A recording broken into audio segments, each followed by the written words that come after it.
Hey, what's up, brother? Max, whose idea was it to jump on a skateboard outside the T-Mobile Arena? That was a classic scene there.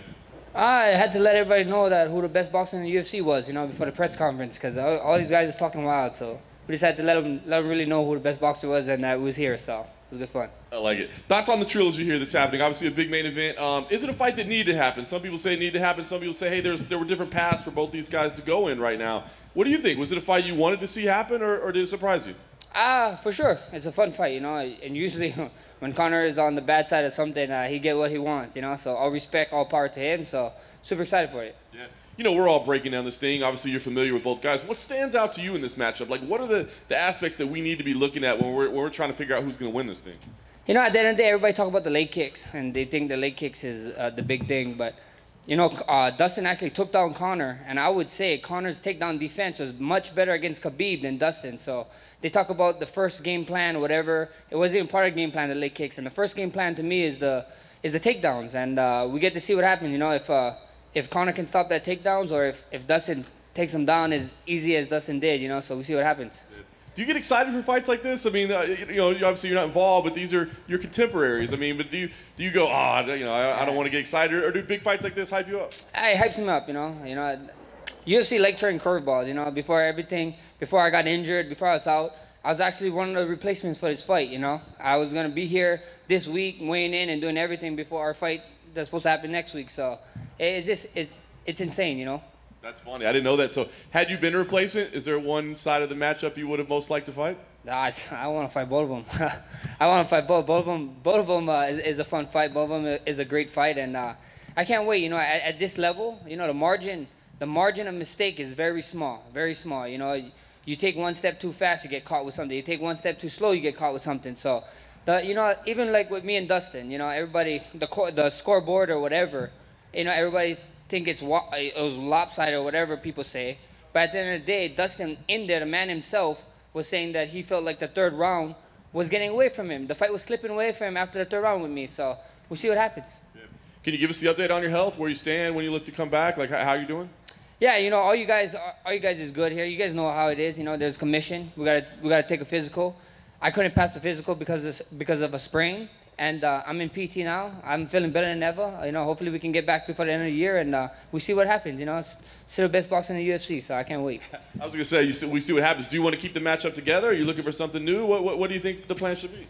Like I said, I don't know what UFC want to do. They throw curveballs, you know. Just like you said, you didn't know that I was the last minute replacement for this fight. You know, anything can happen. It changes on a dime. So we take one step at a time. We take care of this injury, and we move on forward. Nice. Last thing for me, do you have a pick in this trilogy fight? Are you leaning one way or the other? I just can't wait, you know. It's just good to be a fan, especially in Vegas, especially with this crowd, with this magnitude. I can't wait to see two guys go out there, and we see who did the work. Max, did you see the Korean Zombies comments that you don't have punching power? Yeah, you know, at the end of the day, we read about it, but you know, you don't need punching power for anything. I mean, I just set a record with 700 plus fights, 700 plus punches. So punching power, you know, I'll do without it. You know, it's cool. Is it a little bit out of character for him, right? We've never heard him talk trash before. So was it a bit surprising for you to hear that he was coming at you? It is what it is, you know. The team, the guys you surround yourself with is what's going to prevail, you know. So some guys in his ear, they got to him, and he said what he said, you know. At the end of the day, I focus on myself. I focus on whatever's going on, whatever UFC wants to do, and we'll go from there. I know you said you don't mind whoever the UFC throws at you, but is there a date? How soon do you want to get back in there? I don't know. You know, I'm doing PT right now. They said they're not too sure. They told us one date, then they said, but that's if everything goes great, you know. So we see what happens. It's just a waiting game. Cool, man. Thank you. Max right here. Who's the second best boxer in the UFC? Second best boxer? I don't know. I'm probably like the top three, the first three. So I put myself. So who's number 4?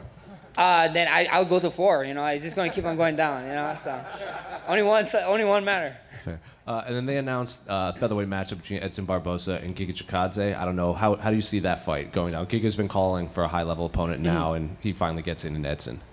We see what happens. We get to see, you know. I heard about the Giga guy, whatever, his kick and stuff, but Edson Barboza is no slouch. You know, this guy been with the best at 155. He's been in there with the best at 145, so it's an exciting matchup, and can't wait to see it plan out. Just glad that it's moving forward, you know. Max over here. First off, congratulations on winning the parenting challenge on the weigh-in show. Yes, that's not on plan. You guys already know the vibes. Do you think that DC OP'd his character on the video game? Oh, bro, how you gonna play me in UFC 4 and you're gonna choose Max Holloway? That's not fair. You know, DC was like whatever, and I don't want to say pad my record because I like when people use me, but that guy in the game is pretty cheap, man. Whatever they're doing at UFC 4. That USADA needs to test his ass in the game because Max Holloway in the game is just on another level. To talk about the featherweight division a little bit, one of the guys that's kind of been removed from the rankings, been out a while, Zabit. I mean, we're hearing different stuff all the time. He's been sick or he's been hurt. I mean, what do you think? Like, if they say, hey, he may not be back for a while because of his health, what are your thoughts on a contender like that being taken out of the competition?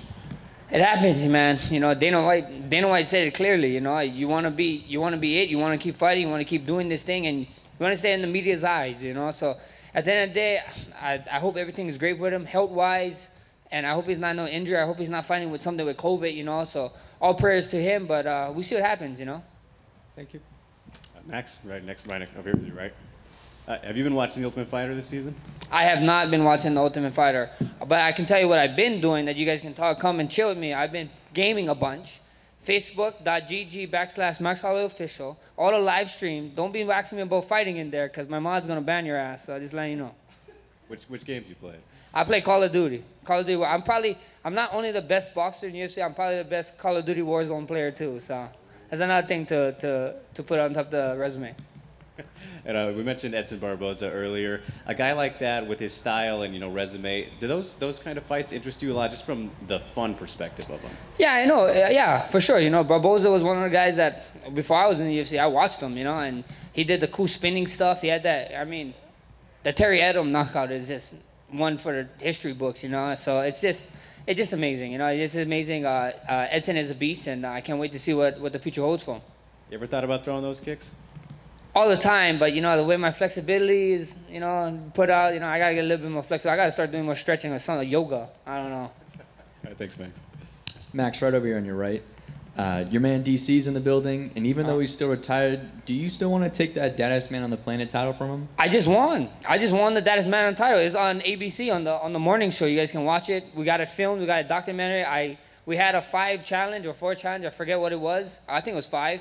And I just beat him. So Daddest Man on the Planet. I'm gonna leave him alone. I want to leave him retired. I want to start harassing him because I don't know what demons he's fighting with the inside. So I gotta go focus on guys who's actually active.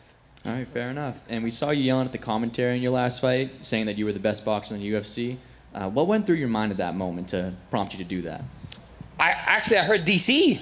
I heard DC talking there. We didn't have too much fans. We had fans, but I heard DC talking to Dan Hardy. And they were saying something about count it up and blah, blah, blah, or talking about boxing. So I was like, you know what, count it up. And then I slipped a bunch. I was just in my zone, and then had to let him know, Calvin was saying he was the best boxer in UFC. We had to remind him, so. Cool, thanks. Yeah, I was curious, favorite Call of Duty, first of all, Black Ops, Modern Warfare. I like Call of Duty 4, the original one, but I really love in this Warzone. The BR scene is so much fun. Also, NBA Finals, who you got coming in with the championship? Got to roll with my man, CP3. I hope he gets one. Devin Booker, Suns in 4, I guess. I met the guy, so I got to roll with the Suns in 4 guy. Suns in 5. Suns, or Suns in 5, whatever it is. Suns, period, please. Just last one, you're talking a lot about boxing. What are some of your thoughts on the MMA boxing crossover fights that have been happening, like, Paul and Woodley, things like that? I mean, my thoughts is, we need to talk to Dana White. Let's get a real boxer. Let's get the best boxer of the UFC doing some boxing matches, not this damn wrestler. So that's just how I feel. I feel like if you want to go and show MMA guy, at least get a striking MMA guy to go on over there to do it, So at the end of the day, we see what happens, I know Tyrone, he actually, as close as to a striker that they're going to get over there, They're not going to let one of us strikers go do our thing over there because we're just going to show out and show up. So that's what I think. Thank you, guys.